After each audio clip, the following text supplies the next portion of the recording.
on the first days the place was open, you saw on social media people complaining that homeless people were sleeping there and stuff like that. But at the same time, what is nice to see, there's also a lot of people that've seen how during the day that place is being full with people doing all kind of activities, and so a place during the day can change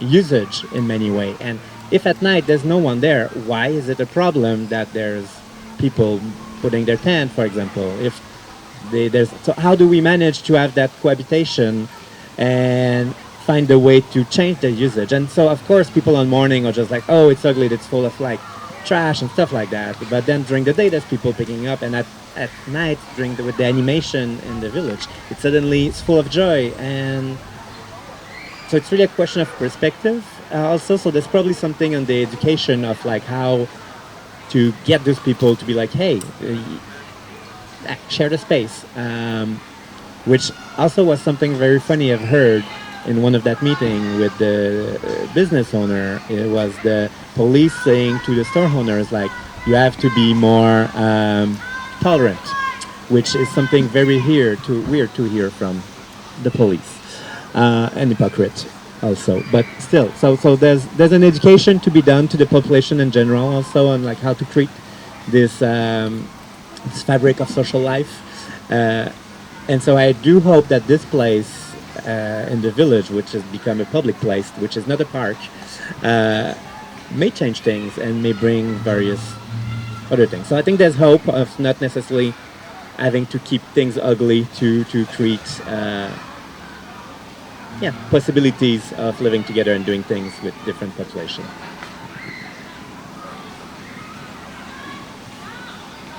Yes.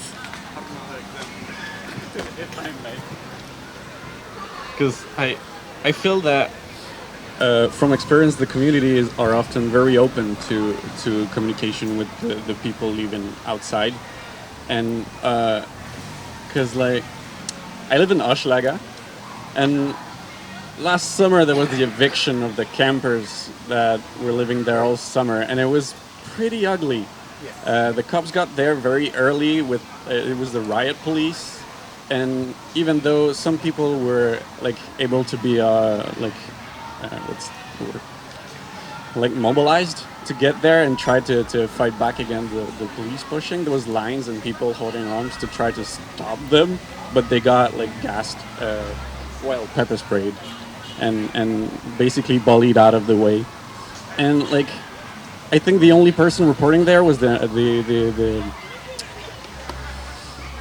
community group that was there feeding them, that has been feeding them for the feeding all the people living there for the almost, I don't know, from February, I think. But anyway, I think it's like the community talking with the people living outside didn't seem to me to be the problem, but really the very selective police force against the unhoused.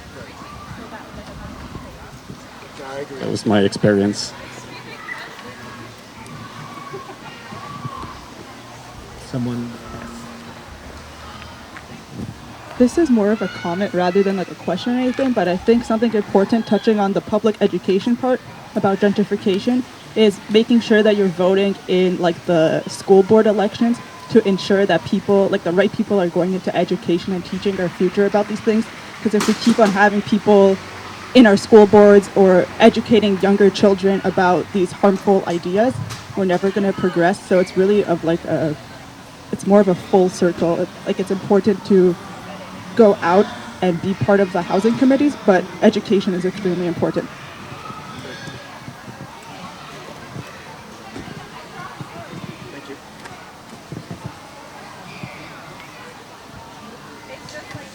This is also kind of an unrelated comment, but obviously related.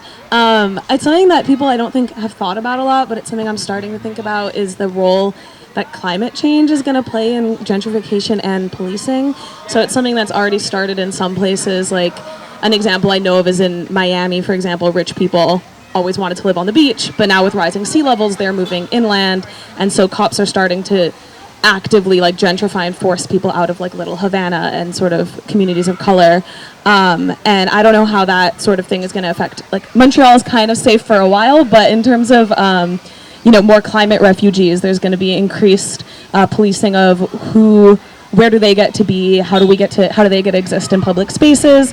And I just think like generally the cops are going to be using climate change as more excuse to get more and more funding, which makes it like all the more urgent for us to like restructure how our society works now before there's more reasons for them to be like, well, you need us to protect you.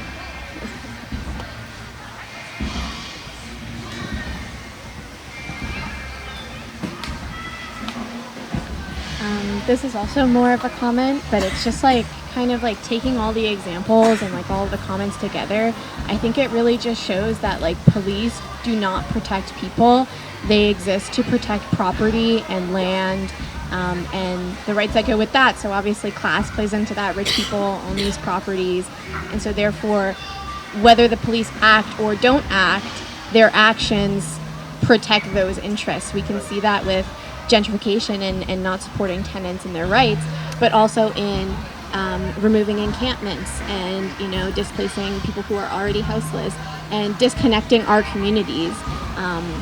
As somebody brought up like community spaces, and community spaces don't have to be pretty. They already exist. We just need to continue populating them and making connections with each other with what we have, because it's when we try and make something new and shiny, and we come in with like these consumer ideas, that's where we get these like rich ideologies coming into our communities, and that's what the police then come to protect, and then we displace more people. So yeah.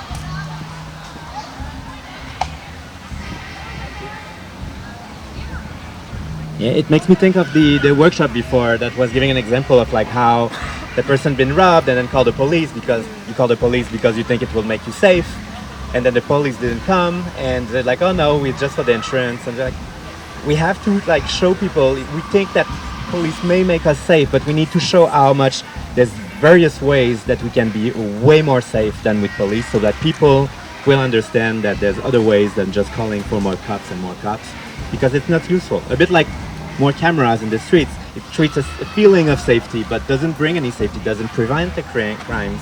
So why do we all want more cameras? We don't want more cameras. We don't want to be robbed in the first place. So we need prevention. We need other stuff.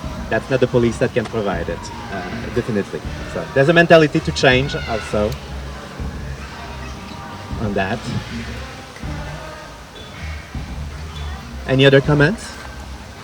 I want to check out time. And so I think it will maybe hand up on that. Thanks for sharing all your anecdotes and thoughts on that, and for listening. And get in touch if you want to get involved. Go contact your local organization for housing committee. They are awesome, definitely. And they fight hard. Thank you.